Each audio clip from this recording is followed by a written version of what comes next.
Yo, what is up guys, Ashley's Gaming back with another expeditions video. As promised, this is the Royal Gobball dungeon.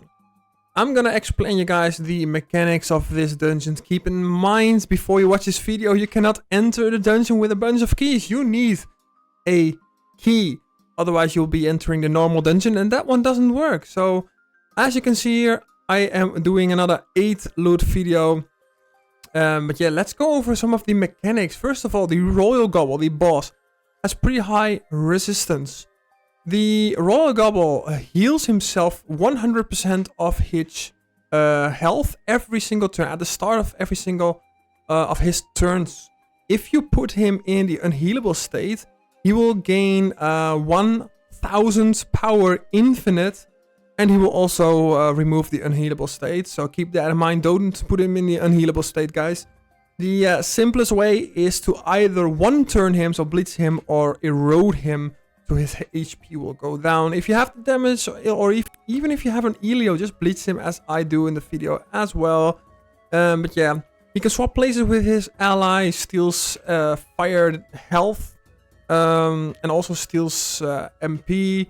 The Royal Gobball itself is not very dangerous. The other mobs aren't either. They don't do a lot of damage, but there is an effect during the entire fight. The effect is applied to all monsters and your own team for the duration of the fight.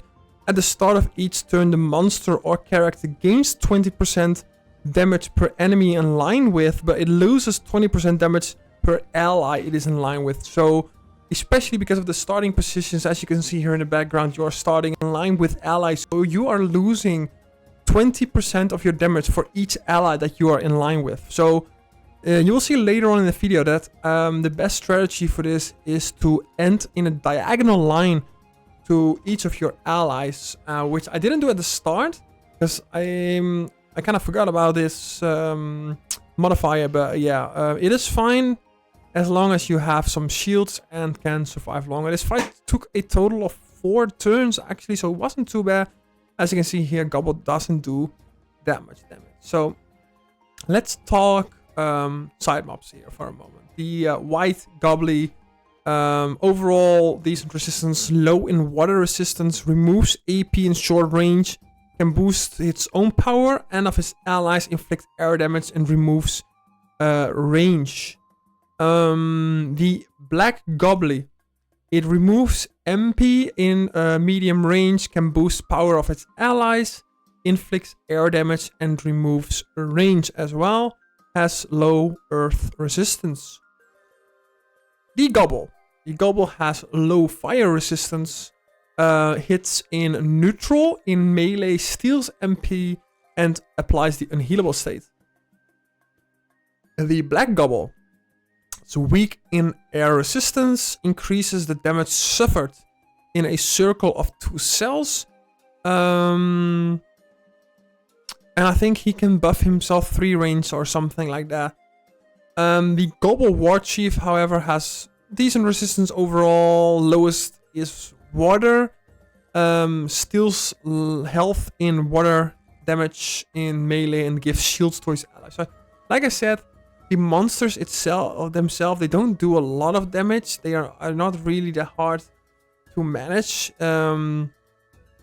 What you do need to manage is staying diagonal to your team. Now, in the first round or 2, I did not do it because of one reason. I needed to stay close to my team in order to shield them using the Feka, the Masquerader, and of course the Enripsa to AP buff.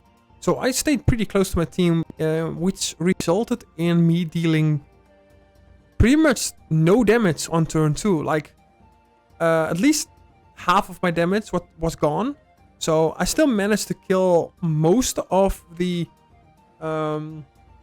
side monsters by turn 2, I think. But there were still a couple of left on turn 3.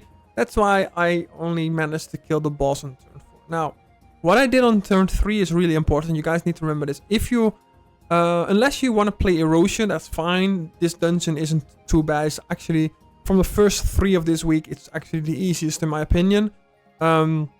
You can just erode him. Make sure you have erosion spells. Erode the boss, just damage him. Kill all the other mobs first, but then go and erode the boss. Now, however, if you play 8 man, I think you will have enough damage to blitz the boss. I think he had like what? Let me check real quick. 23,000 HP when you do 8 loot. If you're doing just 4 loot, it has 16k health. However, look at the resistance, guys. 40%. No, wait. Let's start with neutral. 55%. 40% earth. 40% fire. 45% water. And even 25% air. So the weakest element is still 25%. You can't AP reduce. You can't MP reduce him. Nothing you can do. Just erode him. If you play with an Elio or doing an 8 loot fight, you do have the damage to just blitz him. Like 23,000 damage is easily doable. As you can see later in this video, I managed just fine. And that was with half of my team having negative damage due to the modifier. So what I just do in this video is on turn 3, have all of my characters in a diagonal line of each other. So the negative damage debuff gets removed basically. And I know that on the next turn, I can damage and do pretty much max damage. Now, some of my characters were still reduced in damage because they were linear to something, but it's fine because I had portals, of course.